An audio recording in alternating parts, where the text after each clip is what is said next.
Hi everybody, Deidre here.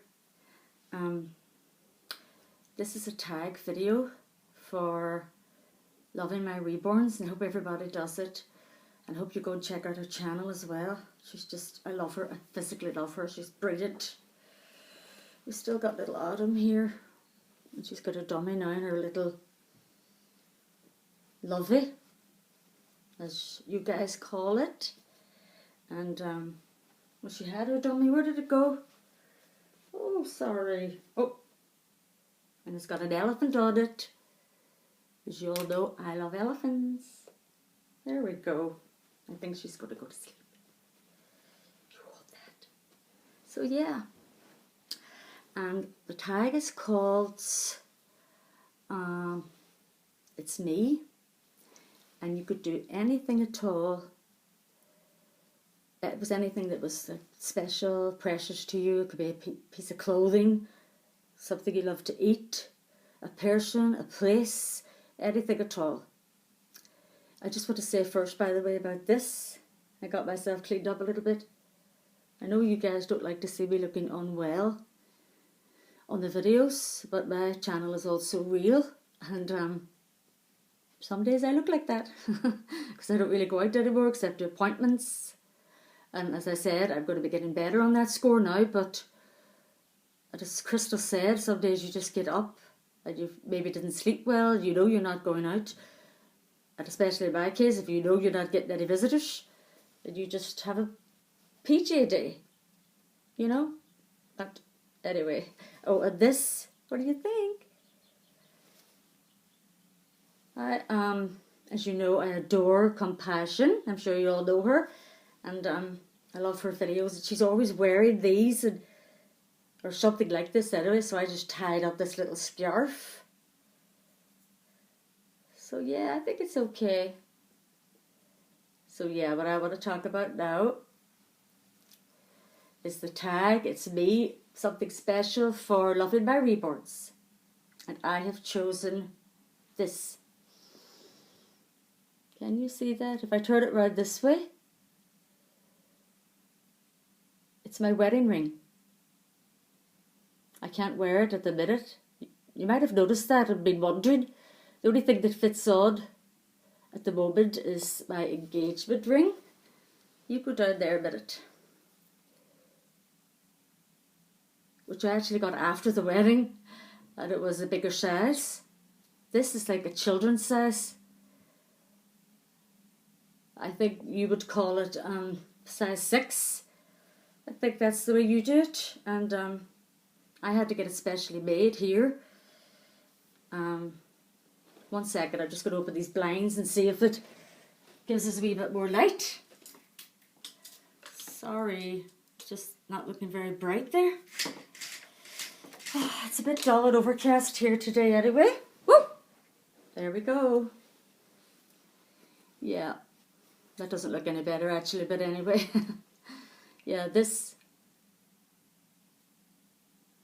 I'm afraid to even put it on my eternity ring, like on something like this. People were saying to me, but I'm afraid in case it would nip or somebody would pull on it, and it's just so precious. And it's all carved in little hearts. Because when this man came along, my husband Jim, I was 25 years old. And now at 51, I know just how young and vulnerable I was. And I was all alone with my wee daughter, my oldest. And I had already left my first husband when I met Jim. My sister introduced him to me in a bar. I was singing in a competition. And it was the first time I didn't even drink alcohol or anything like that, or I didn't even go out. But I was just at such a bad place, and my sister and sister-in-law and people like that at the time said, you know, you're not doing any harm, just come out for a wee night out. And then I started out doing these competitions, and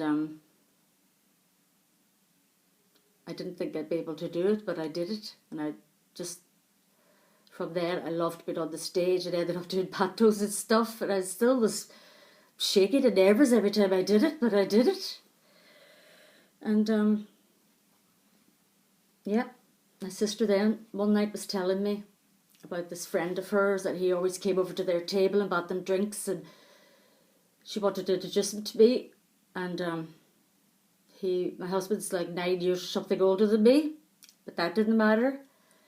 And from the very moment that he was introduced to me, I just thought of my father and talking to us about trying to meet a gentleman.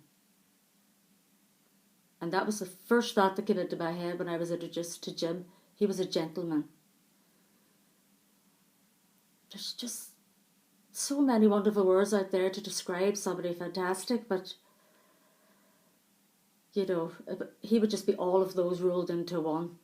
Just completely awesome. And I used to smoke at the time, and he just leaned over to give me a light, and he had this leather jacket on. And he had this sort of innate confidence about him. And I started going in every week in that, and he would come over, and obviously my sister told him the story that I was in an abusive relationship for 5 years.